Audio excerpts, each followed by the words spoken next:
Alright class, happy Friday. Welcome to day 3 of this online learning experience. Today is March 20, 2020. The learning target for today is to explain how absolutism develops in two places, but they're in the same region of the world, Austria and Prussia, and they're going to be one together until they split apart and have different experiences with absolutism. Here's the plan for today. First, just a couple of reminders to keep using email and Google Classroom to communicate with me. I apologize for the few of you that weren't able to get yesterday's video to work right away. My plan from now on is to upload these videos as YouTube videos. That way they will work for everyone all the time. So thank you for your patience with that.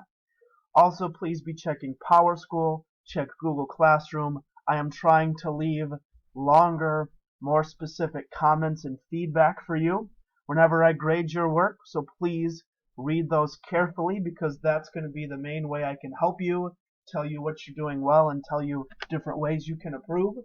I had a question from a student yesterday that I think would be worth bringing up to the entire class. If you would like to do a retake on something, you are more than welcome to do that, just like you would if we were actually at school. For a Rate the Ruler assignment, for a paragraph, whatever that may be, all you need to do is update, make your changes, make your revisions, turn it back in, and it wouldn't hurt to leave a private comment or send a quick email just letting me know that you've done that. Otherwise, with so many students and how much I have going on with my email and Google Classroom right now, it's kind of hard for me to keep track of everything. So please send that extra reminder just to make sure that we're on the same page and I don't forget.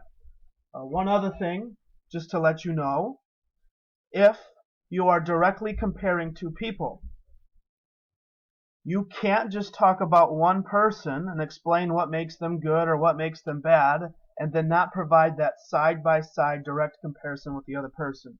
For example, if you're comparing Mr. Miedema to, let's say, Mr. Liggett, right? You're saying Mr. Liggett is better than Mr. Miedema. Then what you need to do is not just say Mr. Liggett is better because he's funny. Instead say Mr. Liggett is better because he has funny jokes and Mr. Miedema's jokes are like lame dad jokes. Okay, you're providing specific, direct, side-by-side comparison that clearly shows why one is better than the other or why one is worse than the other. That was a big problem for quite a few people on that quick write assignment that you got from me yesterday. So if you want to make a revision to that, go for it. Just let me know when you do so I don't forget to update your grade as well. Next thing we're going to do is take some notes. Just to let you know your homework first, I am deciding, since you guys have done such a good job so far with turning in your work, I've had pretty much everyone turn in things on time. I really appreciate that because that was a concern of mine. I am not giving you any graded work to do. All you have to do is take these notes that I'm going to go through. Then there's a couple short review activities I need you to do. None of that is graded. One thing I am worried about though is assuming we're back at school for your exam, I'm worried that you guys are going to forget this information. So please don't take that review at the end as an optional thing. That is something you are expected and should be doing, whether it's graded or not, because it'll help you down the road for projects and more specifically for your exam. First, just a reminder, I'll give you a second to read this. This is the passage we're focusing on in this unit. For your test, whatever that looks like in this unit, you should expect to do an extended response and reflection on this passage. So I'm going to leave this up for a couple seconds just for you to read through and think about, come up with ideas for how to respond to that.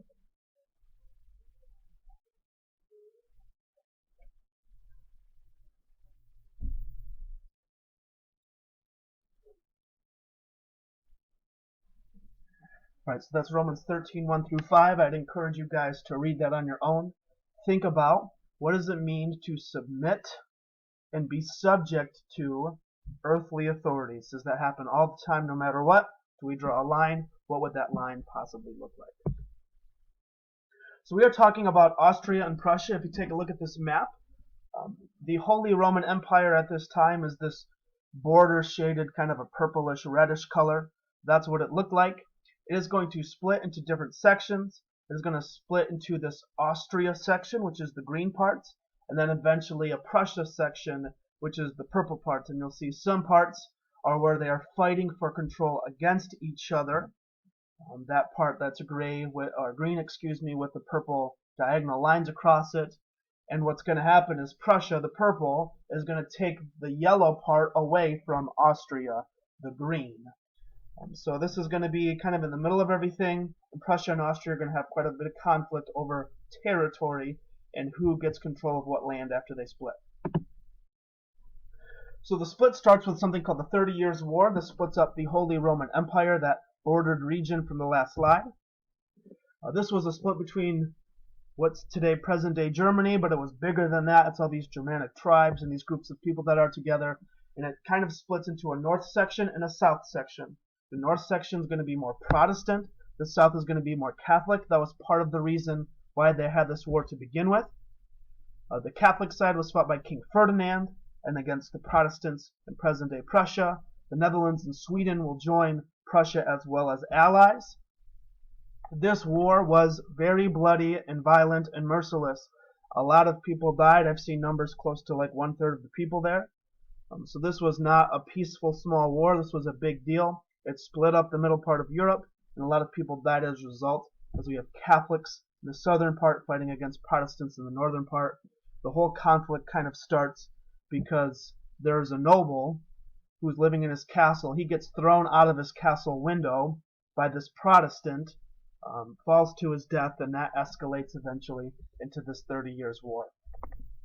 Eventually, once it's done, it's going to be, quote, resolved, end quote, because it doesn't really actually end, by something called the Peace of Westphalia.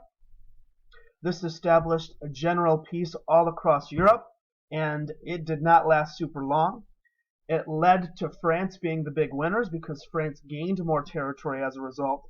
That led to Habsburg Austria, the Habsburg Austrian Empire, being the biggest losers because they lose some of their land as they split into various sections.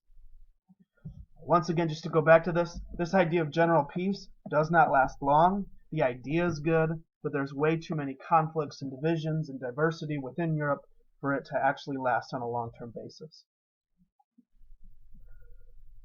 Right, so this is once again a map here of what this all looks like.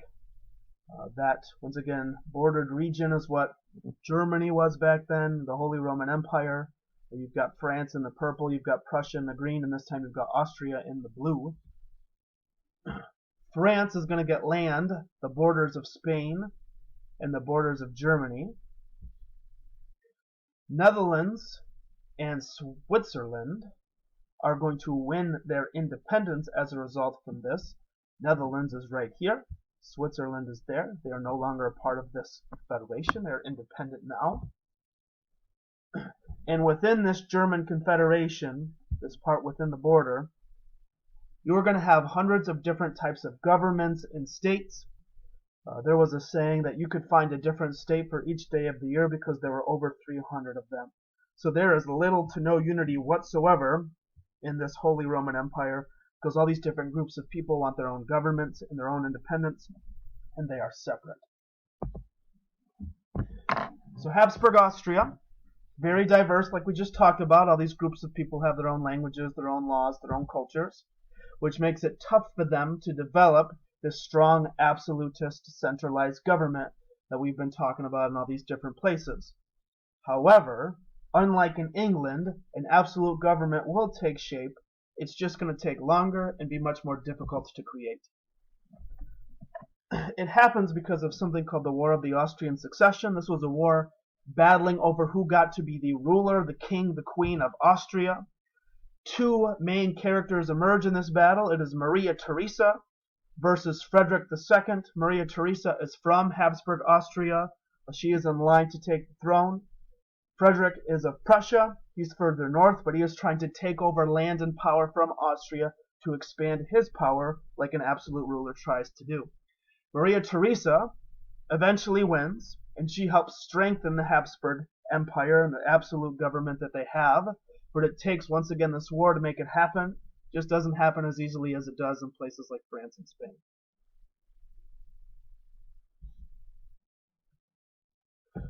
Right, so here's the rise of Prussia. Even though Prussia doesn't take over Austria, it still develops as an absolute country. So again, Austria is primarily Catholic, it's further south.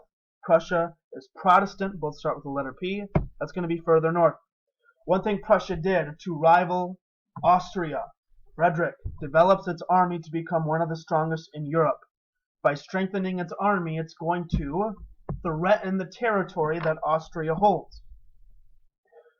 That eventually happens when Frederick II takes over Silesia from Austria. That was the yellow region that we saw in the map a couple of slides ago. That's once again a direct result of expanding, strengthening the army to fight against Austria, to take over land and conquer territory from it. Frederick II started the War of the Austrian Succession. He ends up earning the nickname Frederick the Great. Originally, Frederick the Great wanted to be more into music. He wasn't too interested in war, in power, in being a ruler. Eventually, though, his dad, Frederick I, forces him to become that, to the point where the friends that Frederick had, they encouraged him not to focus on war and power. They focused on things like music. He actually had them killed. So that would be an example of how absolutist this was. His focus was on getting as much power as possible, and his dad wouldn't let anything get in the way, even if it was just a friend trying to get him to play the clarinet. So this is what it's going to look like afterwards. The yellow shaded region, once again, is Silesia. That is taken over by Prussia from Austria. It's this land here that's being fought over between Habsburg Austria, Catholic, led by Maria Theresa, and the northern part, Prussia, Protestant, led by Frederick the Great. If you have any questions on those notes, please let me know. Once again, private comment, Google Classroom, or an email. If neither of those things works well enough for you, one option that we can do is something called the Google Hangout. We can do a chat that way. If you want to do that, send me an email first and I'll try to arrange it. Otherwise, email, Google Classroom, that's the best way to go. So here's your homework. It's not graded, you're not turning anything in. But first, on the review materials post that I had yesterday on Google Classroom, I have added not just a Quizlet, not just a Kahoot, but a off-brand Kahoot quiz for you. Please take that quiz. It's going to review what we've talked about so far in regards to absolutism. And then I'm going to update Quizlet with new terms from Prussia and Austria. I would like you to study at least 5 minutes, but no more than 10 minutes using Quizlet, just to keep these people, these ideas, these events as fresh in your mind as possible. That's all I got for you. Don't hesitate with questions. Otherwise, have a wonderful weekend. Be safe, be healthy. I'll talk to you next week.